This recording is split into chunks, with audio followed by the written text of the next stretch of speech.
సమావేశాలకి రంగం సిద్ధమవుతా ఉంది కదా. అసలు సమావేశాల వల్ల ప్రయోజనం ఎంత ఉంటుంది? ఏదో సన్మాన కార్యక్రమంలో మాట్లాడుతూ ఉన్నట్టు, ఎదుటి వాళ్ళని దుమ్మెత్తి పోసేందుకు గుంపంతా ఏకమై ఒక చోట కూర్చున్నట్టు, సొంత వాట్సాప్ గ్రూపుల్లో నచ్చిన మీమ్స్ షేర్ చేసుకున్నట్టు సాగుతూ ఉన్నాయి తప్పితే ప్రజలకు సంబంధించినవి కానీ ప్రజా ప్రయోజనాలకు సంబంధించిన విషయాలపైన కానీ అన్నిటికీ మించి వాస్తవాలు, సబ్స్టాన్స్, సబ్జెక్ట్ ఓరియంటెడ్ చర్చ కానీ జరగటం ఈ మధ్యకాలంలో ఎప్పుడైనా చూసామా? పైగా ఎదుటి వాళ్ళ ప్రాతినిధ్యం, అవైలబిలిటీ లేనప్పుడు ఇక నిష్పాక్షికతకి నిలువ నేడుంటుందా?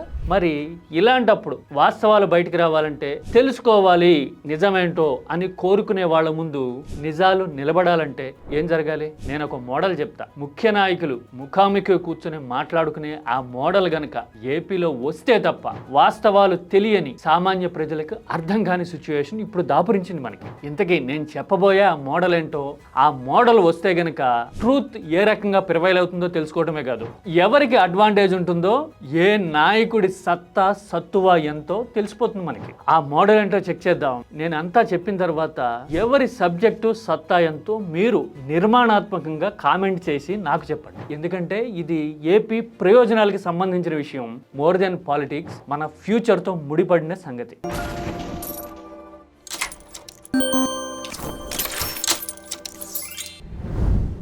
ఇవాళ రేపట్లో నేతి బీరకాయలో నెయ్యన్నా దొరుకుతా ఉందేమో కానీ రాజకీయాల్లో నిజాయితీ అనేది భూతద్దం వేసి వెతికినా కనిపించిన పరిస్థితి కదా. నేరుగా కీలక స్థానాల్లో ఉన్నవాళ్లే డేటాని, నెంబర్లని, పరిస్థితుల్ని ఇష్టం వచ్చినట్టుగా స్వార్థంతో ఇంటర్ప్రెట్ చేయడం, అవాస్తవాలను మాట్లాడడం కళ్ళ ముందు కనపడతా ఉంది.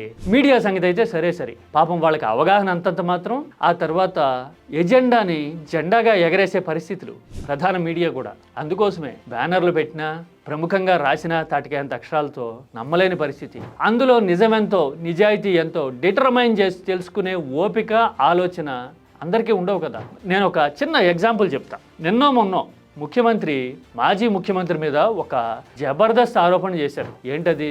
హెలీప్యాడ్ కోసం ఎవరిదో భూమి లాగేసుకున్నారు అని. దానికి వైసీపీ ఇచ్చిన రెస్పాన్స్ నాకు భలే ఇంట్రెస్టింగ్ గా అనిపించింది. ఇంతకీ ముందు ముఖ్యమంత్రి ఏమన్నారో ఒకసారి చూద్దాం. బలవంతంగా టేక్ ఓవర్ చేసి అతను ఇన్లేదు కాబట్టి 22A కింద పెట్టేశారు. చూశారు కదా, ఇలా లాగేసుకున్నారు భూమి, 22A కింద పెట్టేశారు అని చెప్తున్నారు. 22A అంటే ప్రభుత్వ భూమి, అసైన్డ్ భూమి అని అర్థం అనుకోవచ్చు. ఇక ప్రైవేట్ హక్కు లేదన్నమాట. మరి వైసీపీ ఏం చెప్పింది? 2015లోనే సర్వే నెంబరు 223/226/C2 రైల్వే వాళ్ళ దీని కిందే ఉంది. మీకు దండం పెట్టి చెప్తున్నా, మరీ ఇంత సత్యాలు చెప్పకండి సార్. చూశారుగా, ఆధారం చూపించడమే కాదు చేతులెత్తి మొక్కుతాం అని చెప్పడం చూస్తే ఏపీలో నిజాలు చేతులెత్తి మొక్కాల్సిన పరిస్థితి, వేడుకోవాల్సిన పరిస్థితి వచ్చినాయా అనిపించింది. మామూలుగా ఇదివరకు ఏదైనా ఆరోపణ చేయాలంటేనే వెరిఫై చేసుకునే పరిస్థితి, సచ్యలత ఉండేది రాజకీయాల్లో. అలాంటిది ఇప్పుడు మిస్ఇంటర్ప్రిటేషన్ని, ఒక అబద్ధాన్ని కూడా చాలా బ్లేటెంట్గా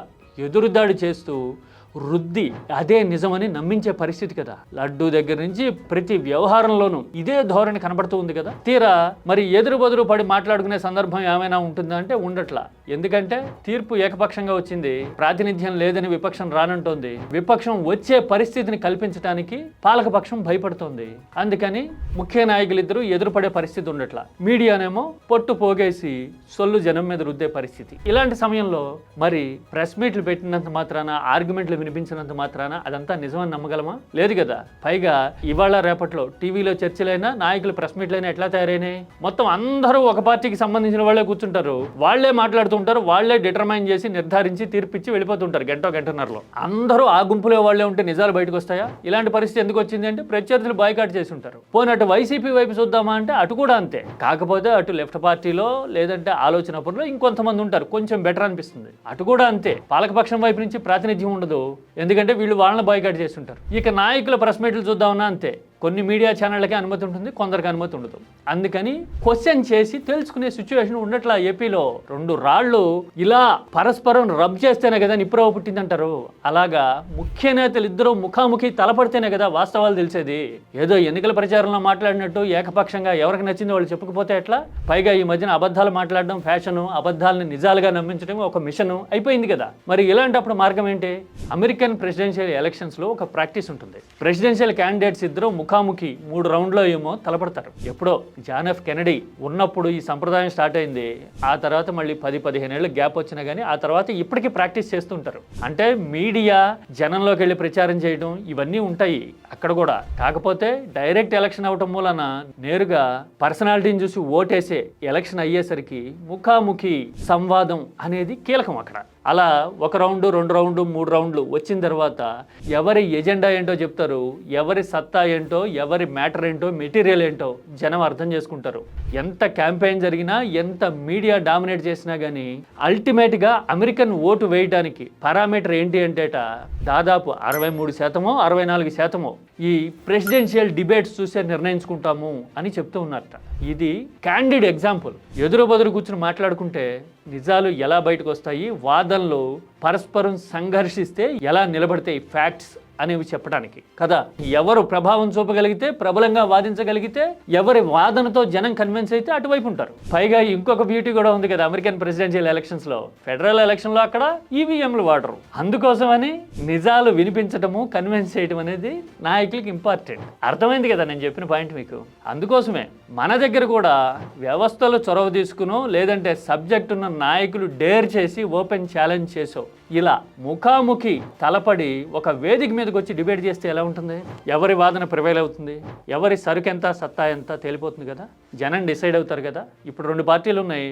రేపు బహుశా 3వ పార్టీ థాట్ ప్రాసెస్తోనో, ఒక ఐడియాలజీతోనో, ప్రోగ్రెసివ్ మేనిఫెస్టేషన్తోనో వచ్చితే గనక అలాంటి పార్టీ కూడా పార్టిసిపేట్ చేస్తే ఇంకా బాగానే ఉంటుంది. 3వ పార్టీ అన్నానని నేను కులం పేరుతో నడిచే సైడ్ కిక్ పార్టీలు, కిల్లేకిత్తిరి పార్టీల గురించి చెప్పాను అనుకోకండి. నేను మాట్లాడుతున్నది స్పైన్ అండ్ సబ్స్టెన్స్ ఉన్న పాలిటిక్స్ గురించి. అందుకని నేను అలాంటి పార్టీల గురించి కామెంట్ చేయను. ఓకే, మరి ఇలాగా ముఖాముఖి లీడర్లు 2 పార్టీలకు సంబంధించో, లేదంటే ఐడియాలజీలకు సంబంధించో ఎవరన్నా వచ్చి మాట్లాడగలిగితే గనక ఏపీ ముందుకి వాస్తవాలు వచ్చే పరిస్థితి ఉంటుందా అంటే ఎస్, ఉండొచ్చు. ముందుగానే ఫలానా టాపిక్ల మీద మాట్లాడతాము, ఫలానా ఇష్యూస్, సపోజ్ అప్పుల గురించి ఉంది, 14 లక్షల కోట్లనో ఏమో చెప్పాము మనం. తీరా చూస్తే అది 5 లక్షల కోట్లు ఏమో అయింది, అందులో 3 లక్షల కోట్లు మనం వదిలిందే అని తేలింది కదా.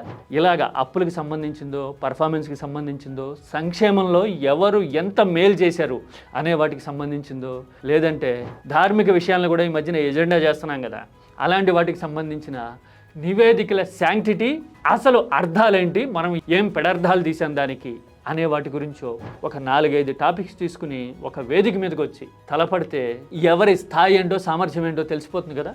అవునా కదా? నేను ఇక్కడ ఒక ఇంట్రెస్టింగ్ డిస్క్లోజర్ చేయాలనుకుంటున్నా. కంపారిజన్ అనుకోండి, లేదంటే దగ్గరగా చూసిన అబ్జర్వేషన్ అనుకోండి. మన దగ్గర కనిపించే 2 నాయకత్వాల్లోనూ ఒకరిది కాలక్రమేణా కాస్త కోస్తో వచ్చిన అనుభవం వల్ల, బ్యూరోక్రాట్లు కొందరు ఆలోచన పరులతో మాట్లాడడం వల్ల తెలుసుకున్న పరిజ్ఞానమే. సొంతంగా థాట్ ప్రాసెస్ కానీ, డెప్త్ కానీ, అవగాహన కానీ, లేదంటే ఏ సబ్జెక్ట్ మీదైనా మాట్లాడగలిగే పరిజ్ఞానం కానీ అంతంత మాత్రం. సుదీర్ఘమైన ఎక్స్పీరియన్స్ ఉందని క్లెయిమ్ చేసుకోవటము, నమ్మించటమే మనకున్న సరంజామాతో. అది ఒకవైపు కనిపించే వాస్తవం అయితే, ఇంకో పక్కన ముభావంగా ఉన్నట్టు కనపడినా, ఇంట్రావర్ట్లా అనిపించినా కానీ డేటా మీద, సబ్జెక్ట్ మీద, అన్నిటికీ మించి వ్యవస్థల నిర్మాణం మీద సునిశ్చితంగా, కూలంకషంగా మాట్లాడగలిగే పరిజ్ఞానం ఉంటుంది. 1-to-1 ఇంటరాక్ట్ అయిన వాళ్ళకి ఆ విషయం తెలుస్తుంది. ఎందుకంటే చిన్న వయసులోనే వ్యాపార సామ్రాజ్యం నిర్మించిన వాళ్ళకి ఎప్పుడైనా సరే ఇన్హెరిటెంట్గా ఒక కెపాసిటీ డెవలప్ అవుతుంది. ఫైనాన్సెస్ అర్థమవుతాయి, ఫ్యూచరిస్టిక్గా ఉండగలుగుతారు. అన్నిటికీ మించి ఇంపాక్ట్ని డిరైవ్ చేయడం ఎట్లా అనేది వాళ్ళకి తెలిసినట్టుగా ఇంకెవరికీ తెలియదు. అందుకోసమే పోలవరం లాంటి ప్రాజెక్టుల గురించి మాట్లాడుతుంటే క్యూబిక్ మీటర్లు కాంక్రీట్ వర్క్ ప్రాజెక్టు పూర్తయితే జిఎస్డిపి ఎలా పెరుగుతుంది లాంటి నెంబర్లన్నీ అందులో రిఫ్లెక్ట్ అవుతూ ఉంటాయి. ఇలాంటప్పుడు పూసి ప్రచారాలని నమ్ముకొని మ్యానిపులేట్ చేసి మేనేజ్ చేసేది ఎవరు, సబ్జెక్టు, డేటా, సబ్స్టెన్స్తో నిలబడేది ఎవరు అనేది అర్థమైపోతుంది. ఇంకెవరైనా వచ్చినా కూడా థాట్ బేస్డ్గా వాళ్ళు కూడా జనంలో అవగాహన పెంచడానికి, ఒక ఆల్టర్నేటివ్ డైమెన్షన్ చూపించడానికి ఉపయోగపడినట్టు అవుతుంది. ఏపీలో ఇలాంటి రాజకీయం ప్రివైల్ కావాలని, జనం ముందుకి వాస్తవాలు నడిచి రావాలని నేనైతే కోరుకుంటా. I would like to share one more candid example. ఒకరేమో టెక్నాలజీ పేరుతోనో ఇంకొకటో ఉటోపియా లాంటి సబ్జెక్ట్ని తీసుకొచ్చి వాళ్ళ ఎజెండాలోకి ఎదుటి వాళ్ళని తీసుకుపోవాలనుకుంటారు. ఎందుకంటే వెరీ లిమిటెడ్ సిలబస్, ఆ లిమిటెడ్ సిలబస్లోంచి అవతల వాడు బయటికి వెళ్ళి మాట్లాడితే సమాధానం చెప్పడం కష్టం అనే క్లారిటీ ఉంటుంది అక్కడ. వేరాజ్ ఇటు పక్కన వచ్చేసి సామాన్యులు, మిడిల్ క్లాసు, దిగువ మధ్యతరగతికి సంబంధించిన ఇష్యూస్ మీద చెప్పడం వల్ల, ఇలా అనుకుంటున్నా, ఇలా చెయ్యాలనుకున్నా అని వివరించడం వల్ల ఫ్యాక్ట్స్ తెలుస్తాయేమో, తెలుసుకున్న వాళ్ళు ఇంకో నలుగురికి చెప్తే జనానికి అర్థమవుతుందేమో అనే తాపత్రయం ఇంకో పక్కన కనపడుతుంది. ఇది వాస్తవ చిత్రం యాక్చువల్గా. కానీ బయట జరిగే ప్రచారం కానీ, మీడియా ప్రొజెక్షన్ కానీ దీనికి క్వైట్ కాంట్రాస్ట్లో ఉంటుంది. చూడండి, కొంచెం నింపాదిగా ఆలోచిస్తే నేనేం చెప్పానో మీకు అర్థమవుతుంది. దిస్ ఈజ్ రియాలిటీ యాక్చువల్గా. ఎన్నాళ్ళని ఇలా రచ్చ రాజకీయం, రొచ్చు ఎత్తుగళ్ళు, తుచ్చమైన మీడియా ప్రచారాలు. ఆ మాట్లాడే వాళ్ళకి సబ్జెక్టు సబ్స్టాన్స్ ఉండదు. సాయంత్రం అయ్యేసరికి రోత జనం మీద రుద్దటము, తెల్లారు లేచేసరికి రాజకీయాల్లో కూడా నిరాధారమైన, హేయంగా, తుచ్చంగా అనిపించే ఆరోపణలు చేయటం. ఇంతేనా రాజకీయం? ఇదేనా మన భవిష్యత్తు అని అనిపించి నేను ఈ మాట చెప్తా ఉన్నా. ఈ ప్రపోజల్ ఎలా ఉంది? ఒకవేళ ముఖాముఖి తలపడితే గనక ఏ నాయకత్వానికి ఎన్ని మార్కులు వస్తాయి? మీరైతే ఎన్ని వేస్తారు చెప్పండి చూద్దాం.